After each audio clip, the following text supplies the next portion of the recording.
Gospel star refuses dark rituals.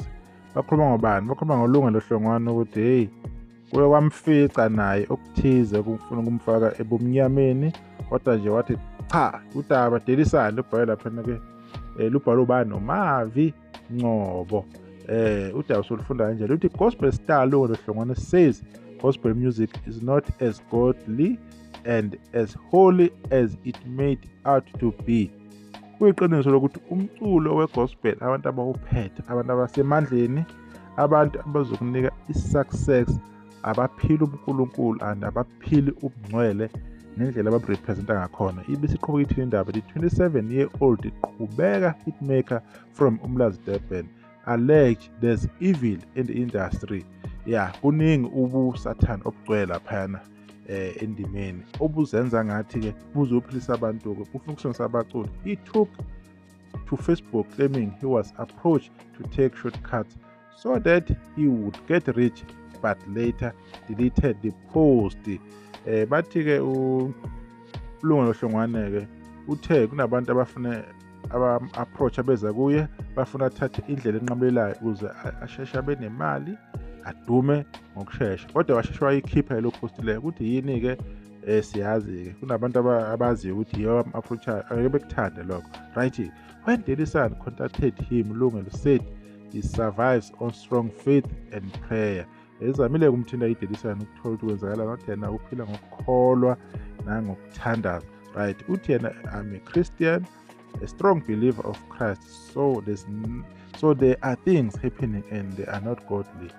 They are not supposed to happen in gospel music, but they are happening. Yes, I was once told to go for ukuthwala ritual so I'll get rich quickly.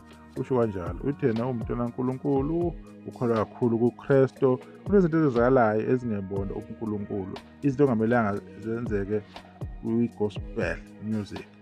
Uthi khona ziyenzeka, wakwatshela ukuthi akayothwala khona ezoba nemali eningi ngokushesha. Usho bani-ke yena-ke uLungelo uthini? I refused because going for ukuthwala would mean that I'm selling my soul to the devil. I couldn't do it and I don't want to get rich.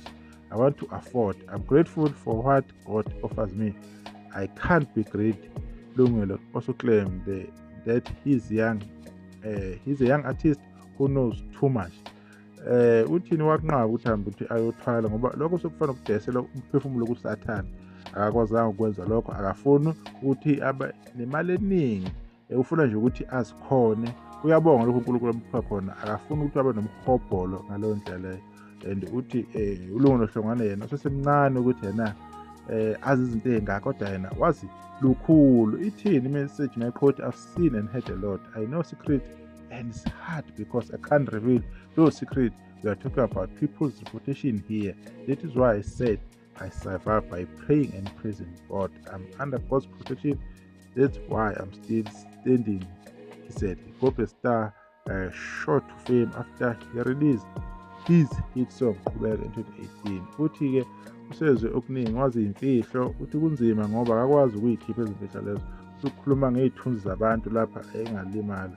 Ingakho ethi ukuphila ngokuthandaza nangokuthi yena aphakamise ubukhulu bukaNkulunkulu, ungaphansi kokuvikeleka kaNkulunkulu, ingakho esamile. Uthi-ke esithini-ke indaba lapha neDelisani sithi yena waqala ukuduma kakhulu 2018 ingoma ethi-ke na Qhubeka. Isho kanjalo-ke indaba laphana-ke kwiDelisani bekuyisamari-ke leyo-ke. Maningi ama-post vele awabhalile uLungelo Hlongwane laphana. Amanye ama-post ade wabhala baze bacabanga ukuthi yena athinta laphana uJumbo Nyangiwe. So kube kuningi ukukhuluma-ke laphana-ke obengathi-ke uyamaniswa naye. Right, meqhwele indaba ithi he once revealed that in 2024 he called fellow gospel star Jumbo Nyangiwe angisazi ukuthi sithini ngesibongo laphana, and to Microstart to help him get on his feet after COVID-19 disturbed his progress. He said the duo responded to his plea and covered all the cost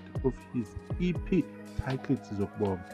Uthi akuvezile 24 wakwafonela abantu asebenzisana nabo kwigospel ubala uJumbo noDumo Microstart bemsize ukuthi akwazi ukuyimela futhi nesikhathi ukhuvethe lango 2019 okuyi-COVID lamphazamisa endleleni yakhe.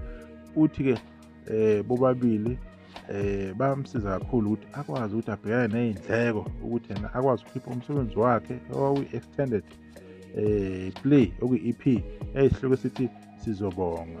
Uthi uLungelo never looked back since then as he continued releasing songs such as Ngikwenzeleni and Uyangilwela Obaba. Currently has a strong relationship with Jumbo, whom he calls a big brother. I'll always be grateful to Jumbo. I don't see him as just an artist but a brother who was sent by God to help me.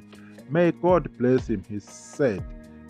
Uthini uLungelo kusuka lapho ekhiphe lo EP yakhe ethi Sizobonga akaphindanga abuke emuva, waqhubeka ekhiphe ingoma ezifana ukuthi Ngikwenzeleni nokuthi Uyangilwela Ubaba. Uthi wena unobudlelwano obuqinile laphana bokusebenzisana benoJumbo, umuntu ambiza njengobani ngobhuti omkhulu. Uthi uyohlala embonga uJumbo, uthi akamboni njengomculi nje, umbona ngobhuti owaletha uNkulunkulu ukuthi yena azomsiza. Wathi-ke uNkulunkulu ambusise-ke ngalokho. Injalo-ke indaba abasifunda laphana-ke from iDaily Sun ethinta abani-ke uLungelo Hlongwane ebikhuluma ukuthi yena khona abantu bam-approach ukuthi yena hey wandoda ukuze izinto zenzeke la ake uzame ukuthi yena uthwaleke right. Lapha kwi-industry wonke ama-industry kunama-gatekeepers. Ama-gatekeepers aney'ndlela zokwenza impilo yabantu ukuthi isheshe ifinyelele lapho bafuna ukufinyelela khona, kanye nokuphila kwabo kusheshe kufinyelele phambili bese beyadlula emhlabeni.